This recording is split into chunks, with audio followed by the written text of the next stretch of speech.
Welcome to the MLFF podcast with your host, Commissioner B. Jack. Welcome into episode 15. After 14 long weeks, the fantasy playoffs are finally here. First, congratulations to the managers that are moving on to elimination rounds. But also, some words of encouragement to those that did not make the cut. Fantasy football sucks. It's a lot like poker in that you can make all the correct decisions but still lose. And looking at the big picture, only one manager will truly be happy at the end. But just as a reminder, there's still plenty at stake. The consolation bracket determines your spot in next year's draft, and the Pro Bowl is just around the corner. Having increased our league dues this season, the managers of the winning division are awarded $60 each. A heads up that there are 3 Saturday games this week, so be sure to check your lineups accordingly. Let's get to it. Let's go! We'll do it live! Fuck it!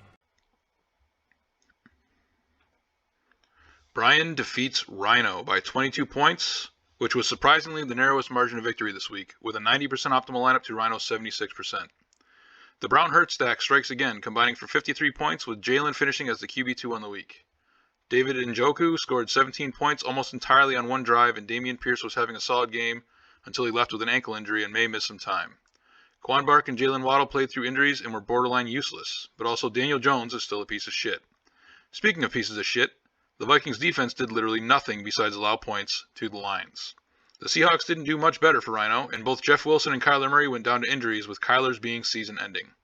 Mike Williams went for over 100 yards and a touchdown in his return from injury, and Rhino has finally broken the curse of Miles Sanders, not leaving a 30-point performance on his bench for the first time this season. Pat Freiermuth has quietly been the most consistent tight end this season. In other news, Week 14 did provide a first for me, as until Monday night, I'd never been accused of using a voodoo doll before. The regular season ends with myself in 3rd place and Rhino in 9th and eliminated from the playoffs. Gardo defeats Cody by a 23-point margin with an 83% optimal lineup to Cody's 72%. Let us first talk about plug-and-play start of the week, Jared Goff, who threw for 330 yards and 3 touchdowns against the Vikings and was the right play over Tua. DK Milkfat caught a touchdown and churned out 71 yards, and the Eagles' defense put up 10 points, beating the Giants by a large spread. Devin Singletary and Latavius Murray sucked, though, and 10 points out of Devontae Adams was a major letdown. Ramondre and DJ Moore both melted their ankles, and Zonovan Knight's 18 points was spoiled on Cody's bench. Marquise Goodwin also had 20 bench points, but nobody would have ever played him. Tyreek Hill is a cheat code and would have had an even bigger day if fumble recovery yards were a scoring metric. Juju torched the Broncos, and DP Jones was targeted 12 times as Deshaun Watson shakes off the rust. Backup running back Ezekiel Elliott found the end zone again, and the Chiefs' defense also came up huge against the Broncos, forcing Russell Wilson into the NFL's back injury protocol. Travis Etienne got stuffed by the Titans. Mark Andrews sucked with the Ravens' third-string QB playing half the game, and Dak was lucky to finish with 17 against the Texans. T. Higgins, though, actually hurt himself in pregame warm-ups, and like a bunch of fucking scumbags, the Bengals didn't report it, fucking over fantasy managers everywhere. Biases aside, I'm glad to see that this type of bullshit did not affect the outcome of this matchup. J.K. Dobbins was activated off injured reserve before the game on Sunday, but not from Gardo's IR spot, and put up 21 against the Steelers. Gardo climbs from 8th place to 6th in the final week of the season, while Cody falls 1 spot to 8th and has been eliminated from the playoffs. Butter luck next year. John defeats Ben by 29 points for his 4th win in a row. Boom shakalaka! With a 98% optimal lineup to Ben's 87% in his 2nd consecutive loss. Judge Judy exploded for 3 touchdowns and was the wide receiver 2 on the week, and the Patriots with 19 were the number 1 defense, destroying the Colt McCoy-led Cardinals. Najee found the end zone again, and Jamison Williams' first catch in the NFL was a 41-yard touchdown. Marvin Jones and the Hig Beaver combined for 3 catches on 4 targets, though, and James Cook sucked. Mari Cooper put up 6 points with a bum hip, and Carter's Michael and DeAndre both took a fat shit. Protestant McCaffrey and the Cowboys' starting running back Tony Pollard were the RB2 and RB5 on the week, combining for 4 touchdowns and 55 fantasy points. But the real difference maker was tight end 1 Evan Ingram with 38 points against the Titans. It was the 2nd highest fantasy output this week behind only his quarterback, Trevor Lawrence, who had only 2 more fantasy points. John's 148 points was the most points scored this week, 155th most all-time. Ben's 119 points was the most points scored in a loss this week and would have lost to only 2 other teams. And the combined 267 points was the highest scoring game in Week 14, the 136th highest all-time. John and Ben finished the regular season in 5th and 11th place, respectively. Dantos defeats Jose by 43 points with an 85% optimal lineup to Jose's 100% optimal lineup. Perfect. In his 4th consecutive loss. Josh Jacobs and Derrick Henry combined for 44 points, with Henry's coming almost exclusively in the first half. Adam Thielen and Tyler Lockett both found the end zone, with Lockett extending his streak of at least one touchdown in 6 straight games. Isaiah McKenzie continues to be inconsistent, and Tyler Boyd dislocated his finger on his first target and never returned to the game. Somebody should have told Jose that he has an IR spot on his roster for players like Jimmy G, who's out for the season. Brady, Swift, Julio, Gabe Dave, and Gallup all sucked the fat one, combining for 37, which is the same number of days that Jose has left his smeared-off chug bet unpaid to Gardo. Joe Mixon had a solid showing in his return from a back injury, but Debo contributed 14 before exiting with an ankle injury and will miss some time. The combined 193 points was the lowest scoring game in Week 14, the 74th lowest all time. Dantos and Jose end their respective seasons in 2nd and 10th place. Spencer defeats Timmy by 45 points for his 2nd win in a row. He's heating up! With a 91% optimal lineup to Timmy's 100%. Perfect. In his 3rd consecutive loss. Derek Carr literally ate shit. Tony Jones and the Buccaneers defense completely offset each other to combine for 0 points, and Mike Boone got carted off the field. But DJ Chark hauled in a 48-yard touchdown, and Keenan Allen was targeted 14 times, resulting in 12 catches for 92 yards. Darius Slayton and Daniel Bellinger is one too many Giants for one roster, and Travis Homer started in place of injured Kenneth Walker, Texas Ranger, but didn't do shit with it. The Ravens defense, however, took full advantage of Mitch Trubisky when Kenny Pickett exited with a back injury, and Jamar Chase had a huge game in the absence of T. Higgins and Tyler Boyd. Mahomes threw 3 picks, but also 3 more touchdowns, one of which was just a ridiculous shovel to Jerick McKinnon. Timmy's 75 points just barely beat out Jose's total for the fewest points scored in Week 14. I shit myself. It was the 41st fewest points scored all time, and you can see Jose on that list just 2 spots above. Spencer and Timmy finished the regular season in 4th and 12th place, respectively. T-Bear defeats Jake by 55 points. Oh, that's a lot of damage! Good for blowout of the week, and the 68th largest blowout all time, in his 3rd consecutive win. He's on fire! T-Bear set his optimal lineup Perfect. to Jake's 68% optimal, the least optimal in Week 14. Apparently T-Bear gives 0 fucks if his cousin stays in the league next year, slamming the door shut on Jake's playoff hopes.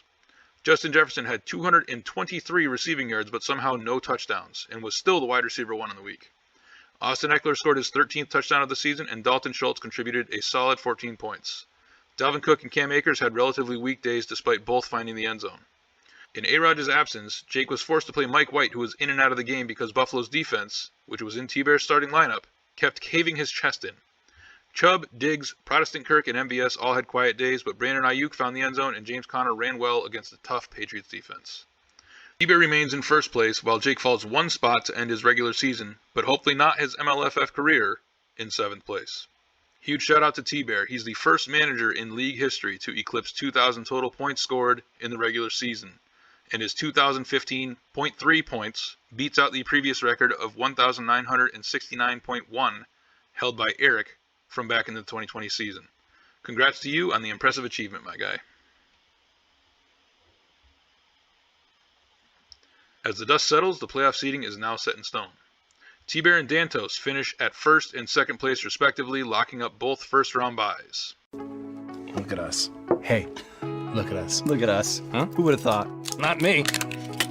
Having won the West Division and also holding the head-to-head tiebreaker over Spencer, I clinched the 3 seed and face off against 6th seed Gardo in the wildcard round. Fun fact, the West Division was the only division that went the entire season without changing hands. With Spencer's win over Timmy, he clinches the North Division and the 4 seed, and will square off against John with the 5th seed in the wildcard round. Peeking ahead to the semifinals, T-Bear will be facing the lowest seed to advance past the wildcard round, and Dantos the highest seed. Jake, Cody, Rhino, Jose, Ben, and Timmy have all been eliminated for championship contention. Go the fuck to sleep. And now compete for draft position in the consolation bracket. In the consolation bracket, or more accurately, the draft pick tournament, Jake and Cody finish at 7th and 8th place respectively, clinching first-round byes. Rhino in the 9th seed faces off against 12th seed Timmy in the wildcard round, and Jose in the 10th seed matches up against Ben in the 11th seed. In the semis, Jake will face the lowest seed to advance past the wildcard round, and Cody the highest seed. 5-9 Jose versus 4-10 Ben. Jose's a 15-point favorite in the widest projected margin this week. He's surprisingly undefeated against Ben and beat him by 28 points back in Week 10. Not sure how confident Jose can be, though, coasting into this matchup on a 4-game losing streak. 2-12 Timmy versus 6-8 Rhino. Timmy's favored by 10 points, but that margin will change once Rhino subs out Kyler, who's dead. Timmy's 4-3 against Rhino, but lost to him in Week 8 by 56 points. There's a good chance that Jeff Wilson doesn't play, but before substitutions, Rhino's projection is the lowest this week, and a combined 169 points is the lowest projected game in the wildcard round. 8-6 Brian versus 8-6 Gardo. Gardo's a 7-point underdog this week, but 4-3 against me all time. He won our previous contest by 31 points back in Week 11. My 117 points is the highest projection this week, and the combined 226 points is the highest total projection in the wildcard round. Gardo is highly influenced by motivational speeches, so I've prepared a new one for him. Just give up.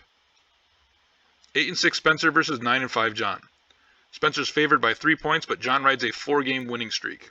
John's 5-3 against Spencer all time. In the wildcard matchup with the narrowest projected margin, this is the Game of the week.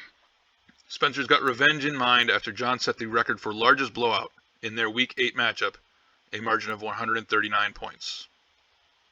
The league payout standings. With the end of the regular season, the blowout prizes are concluded, with John winning the $50 prize for blowout of the year and splitting the $50 prize for most blowouts with T-Bear, who tied him in the final week with his 5th blowout. League Pick'em continues through the playoffs, however, and the lead has changed in each of the last 3 weeks. Dantos reclaims the lead from Jose after going perfect in Pick'em last week, while Jose went 4-2. Look at this shit. That is it. The Pro Bowl is Week 18, 24 days away. Jose's unpaid Smirnoff Chug bet was in Week 9. That was 37 days ago. Reminder that your division's Pro Bowl Discord channel is open for you to communicate strategy and plan your lineup with your division mates.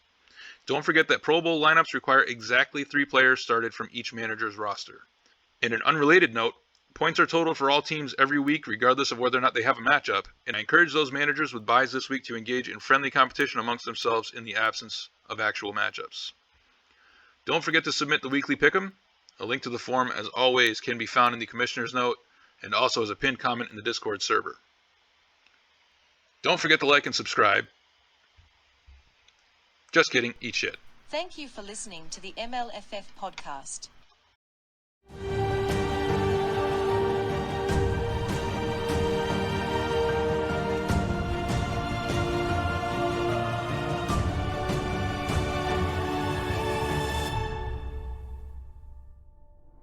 Do it live. I'll write it and we'll do it live. Thing sucks.